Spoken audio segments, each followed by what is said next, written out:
बिस्मिल्लाहिर्रहमानिर्रहीम। Dear student, सबसे पहले तो मैं आप सबको अपने यूट्यूब चैनल पर वेलकम करता हूं। जैसा कि आपने डिस्क्रिप्शन में पढ़ लिया होगा कि इस चैनल का मेन पर्पस क्या है। इस चैनल पर class 9th, 10th and FSc के स्टूडेंट्स को फ़िज़िक्स और मैथ से रिलेटेड टॉपिक्स, लेक्चर्स वगैरह अपलोड किए जाएंगे। तमाम तलबा से गुजारिश है कि वीडियो को मुकम्मल देखें। अगर किसी किस्म की दुश्वारी का सामना हो तो कमेंट्स में अपनी राय ज़रूर दें, और अगर वीडियो अच्छी लगे तो लाइक और शेयर ज़रूर करें ताकि दूसरे स्टूडेंट्स भी इससे फ़ायदा उठा सकें। डियर स्टूडेंट्स, आज हम क्लास 9 चैप्टर 5 के न्यूमेरिकल्स को स्टडी करेंगे। इस लेक्चर में 5.1 से लेकर 5.4 तक न्यूमेरिकल को सॉल्व किया जाएगा। हम पहले 5.1 को देखते हैं कि इसमें गिवन डेटा क्या है। 5.1 न्यूमेरिकल में गिवन है a force of 20 Newton acting at an angle of 60 degree to the horizontal is used to pull a box through a distance of 3 meter across a floor. How much work is done? Dear student, किसी भी question को solve करने से पहले उसका data समझना बहुत ज़रूरी होता है कि क्वेश्चन में हमसे क्या पूछा जा रहा है और हमें गिवन क्या है। तो सबसे पहले हम इसके गिवन देखते हैं कि इस क्वेश्चन में हमें कौन सा डेटा गिवन है। तो इसमें फोर्स जो है वो 20 न्यूटन है, जो हॉरिजॉन्टल एक्सिस के साथ 60 डिग्री का एंगल बना रही है, और वो जो बॉक्स है जिसके ऊपर फोर्स लग रही है वो जो डिस्टेंस कवर करता है वो 3 मीटर करता है। अब चूँकि फोर्स लग रही है तो फोर्स की वजह से वर्क हो रहा है, तो हमसे वर्क के बारे में पूछा गया है कि इस फोर्स की वजह से कितना वर्क हुआ है। ये हमारा गिवन डेटा है। तो इसको सॉल्व करने से पहले स्टूडेंट्स आपको बताता जाऊं कि वर्क तब होता है जब किसी बॉडी के ऊपर फोर्स लगे और वो body in the direction of force distance cover करे।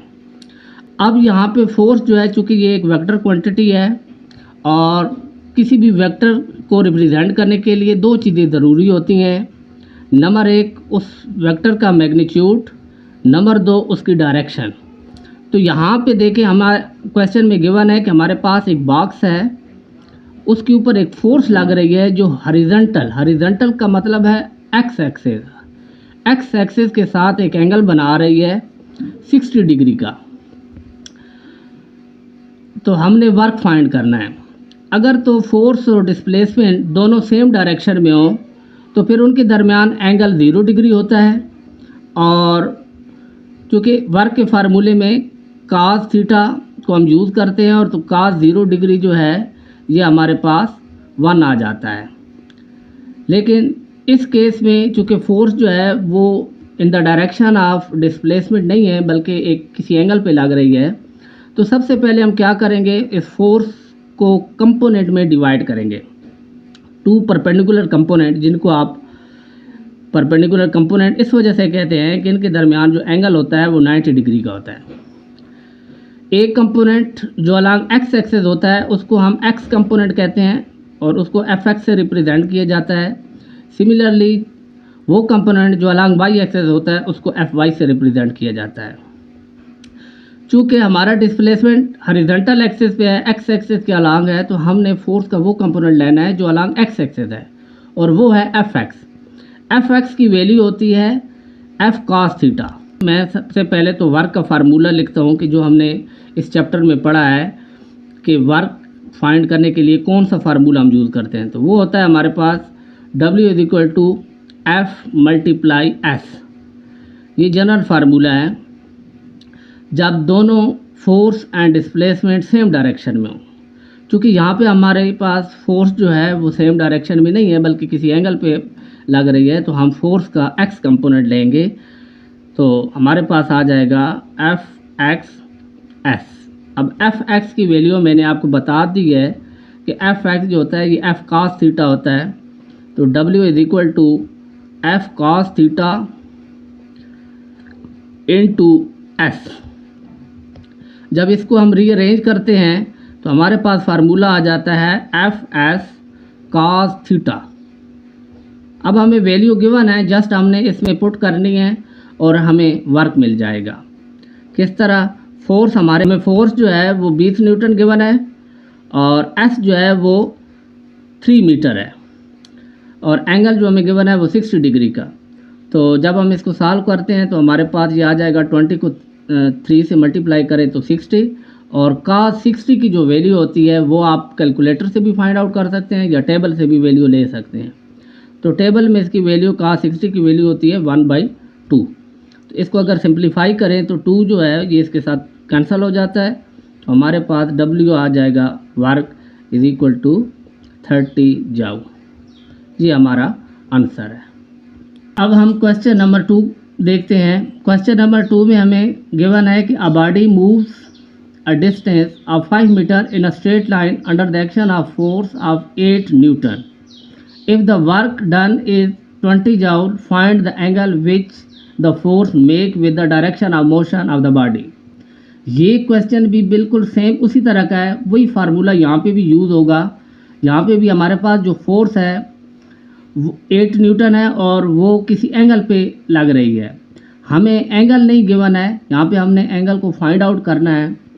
तो जो डेटा हमें गिवन है हम पहले उसको लिखते हैं। गिवन डेटा हमारे पास क्या है? गिवन डेटा है, एक तो हमें डिस्टेंस गिवन है कि 5 मीटर है। सेकेंडली हमें फोर्स जो गिवन है वो 8 न्यूटन है और वर्क, इस फोर्स की वजह से जो वर्क हो रहा है वो 20 जूल है। अब ये फोर्स किसी एंगल पे लग रही है तो हमने वो एंगल फाइंड आउट करना है। तो हम लिख देंगे कि ये थीटा और इसके आगे क्वेश्चन मार्क लगा देंगे। चूँकि हम वर्क के बारे में ऑलरेडी पहले एक फार्मूला पढ़ चुके हैं कि जब फोर्स किसी एंगल पे लगती है तो उस वक्त वर्क का फार्मूला होता है F(s) cos थीटा। अब यहाँ पे हमें वर्क की वैल्यू गिवन है कि वर्क हमारे पास 20 जूल है, फोर्स जो है वो 8 न्यूटन है, एस जो है जो हमारा डिस्टेंस है या डिस्प्लेसमेंट वो है 5 मीटर है और एंगल हमने फाइंड आउट करना है। तो इस cos थीटा को इसी तरह लिख देंगे। तो ये हमारे पास आ जाएगा 20 और 8 को 5 से अगर मल्टीप्लाई करें तो 40 आ जाता है। सिमिलरली cos थीटा इसी तरह।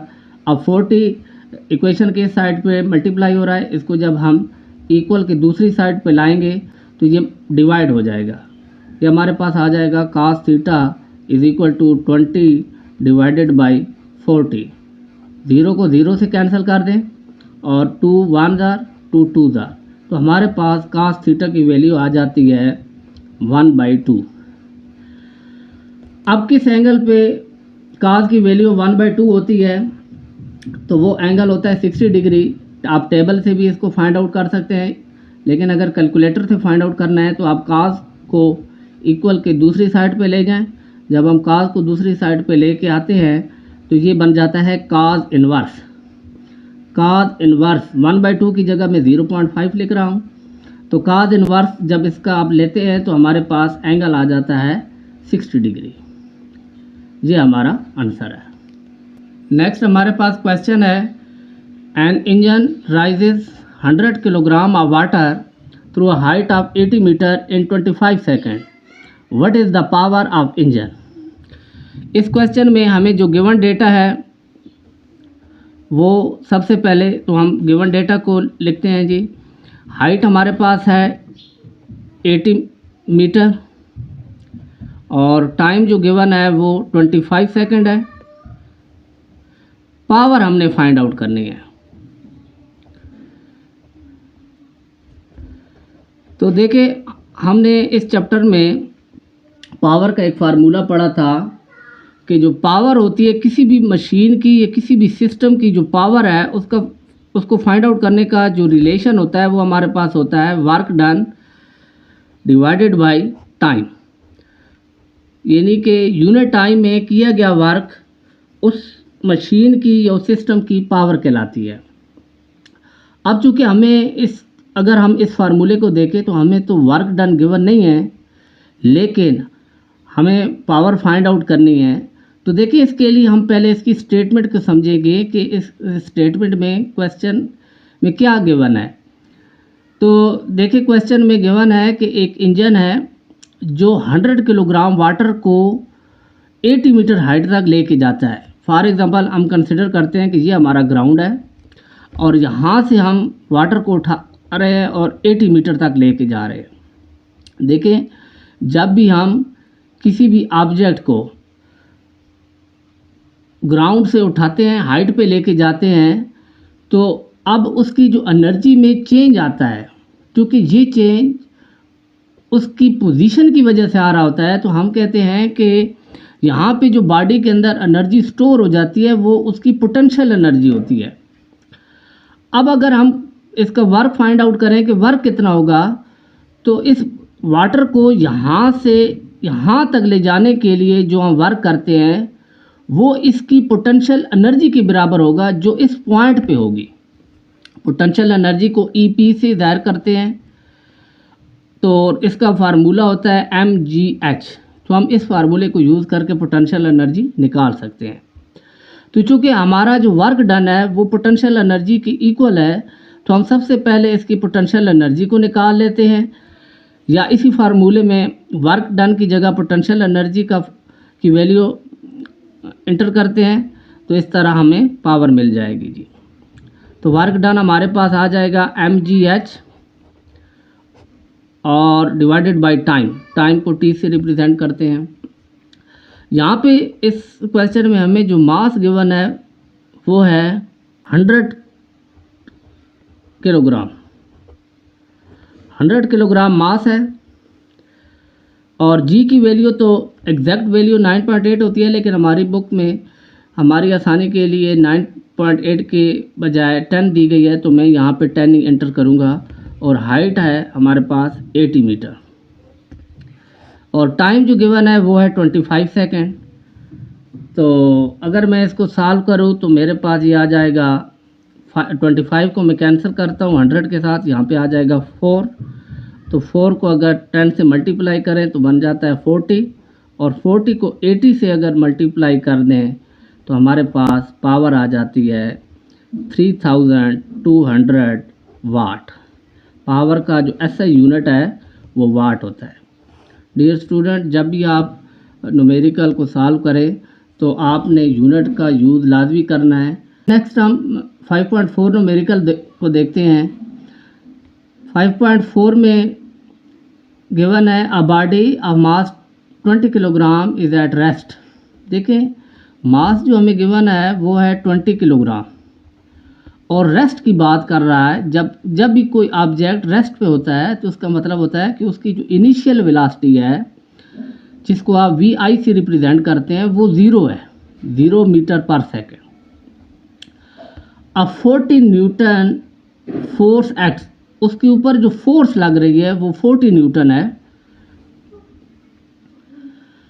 और ये फोर्स 5 सेकेंड तक के लिए लगती है। टाइम जो है हमारे पास 5 सेकेंड है।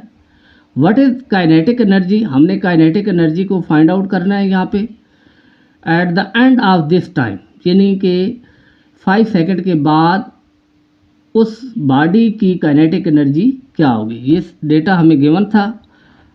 तो अभी हम इसको सॉल्व करते हैं। देखिए काइनेटिक एनर्जी का जो फार्मूला है या रिलेशन है वो आपकी बुक में काइनेटिक एनर्जी को E से रिप्रेजेंट किया गया है और आपके E से भी इसको रिप्रेजेंट कर सकते हैं। काइनेटिक एनर्जी का रिलेशन होता है 1/2 mv²।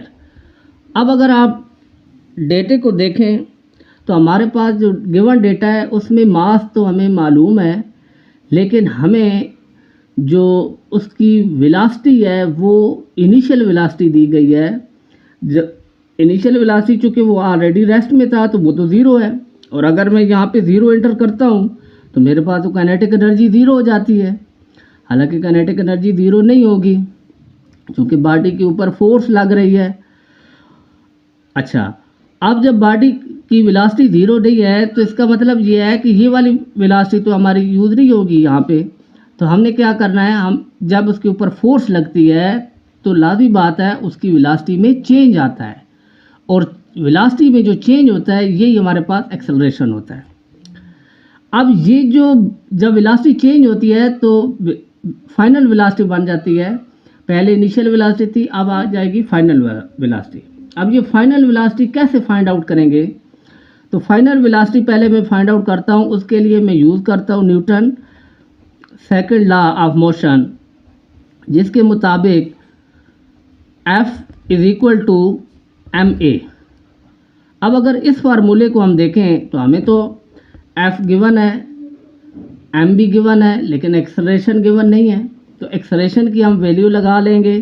एक्सेलरेशन का जो फार्मूला होता है, क्योंकि ये एक्सेलरेशन होता है change in velocity divided by time, तो हम ये फार्मूला यूज़ करेंगे एक्सेलरेशन के लिए। तो m चेंज इन वेलोसिटी, यानी पहले उसकी वेलोसिटी vi थी, बाद में vf हो गई, तो हम इसको लिख देंगे vf minus vi divided by t। कितने टाइम में कितनी वेलोसिटी चेंज हुई है। यहाँ पे अगर मैं वैल्यू पुट करता हूँ तो फोर्स मेरे पास जो है वो 40 न्यूटन है, मास जो है वो मेरे पास 20 किलोग्राम है। इसी तरह vf मैंने फाइंड आउट करनी है, तो मैं इसको गिवन डेटा में भी लिख सकता हूँ कि vf जो है ये हमने फाइंड आउट करनी है। माइनस vi 0 है, चूँकि वो जो बॉडी था वो रेस्ट पे था। सिमिलरली टाइम जो है वो हमें गिवन है 5 सेकेंड। तो मैं सबसे पहले इस 5 को यहाँ पे डिवाइड हो रहा है, इसको मैं इक्वल की दूसरी साइड पे लाऊंगा तो ये मल्टीप्लाई हो जाएगा, और 40 के साथ जब 5 मल्टीप्लाई हो जाएगा तो ये मेरे पास आ जाएगा 200। इधर रह जाएगा मेरे पास 20 इंटू vf। अब 20 इधर मल्टीप्लाई हो रहा है, यहाँ पे इसको भी जब मैं इक्वल की दूसरी साइड पे लाऊंगा तो ये यहाँ पे डिवाइड हो जाएगा। तो मैं यहाँ पे इसको डिवाइड करता हूँ। इधर इस स्टेप में इसको ऐसे ही लिख देते हैं, नेक्स्ट स्टेप में इसको इक्वल की दूसरी साइड पे ले जाएंगे। तो vf मेरे पास आ जाएगा 200 डिवाइडेड बाई 20। तो यहाँ से हमारे पास vf की वैल्यू आ जाती है, 0 को 0 से कैंसिल कर दें तो हमारे पास 2 और इस 20 को कैंसिल करें तो 10 आ जाएगा। हमारे पास वेलोसिटी आ गई 10 मीटर पर सेकेंड। चूँकि हमारे पास फाइनल वेलोसिटी आ गई है, अब हम काइनेटिक एनर्जी का फार्मूला यूज़ करके easily kinetic energy find out कर सकते हैं। तो काइनेटिक एनर्जी का फार्मूला मैंने पहले यहाँ पे मेंशन कर दिया है कि kinetic energy is equal to half mv का स्क्वायर। तो यहाँ पे हमारे पास v की बजाय आप vf भी लिख सकते हैं, क्योंकि दो वेलोसिटीज हमें गिवन है, इनिशियल वेलोसिटी और फाइनल वेलोसिटी।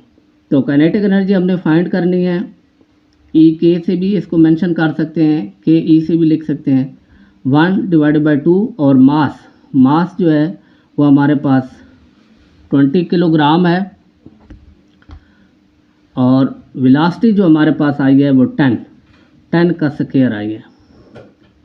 तो 2 को अगर 20 से कैंसिल करें तो यहाँ हमारे पास 10 आ जाएगा, और हमारे पास आ जाएगा जी 10 इंटू 10 का स्क्वायर 100 होता है, और 100 को अगर 10 से मल्टीप्लाई करें तो हमारे पास आ जाएगा 1000।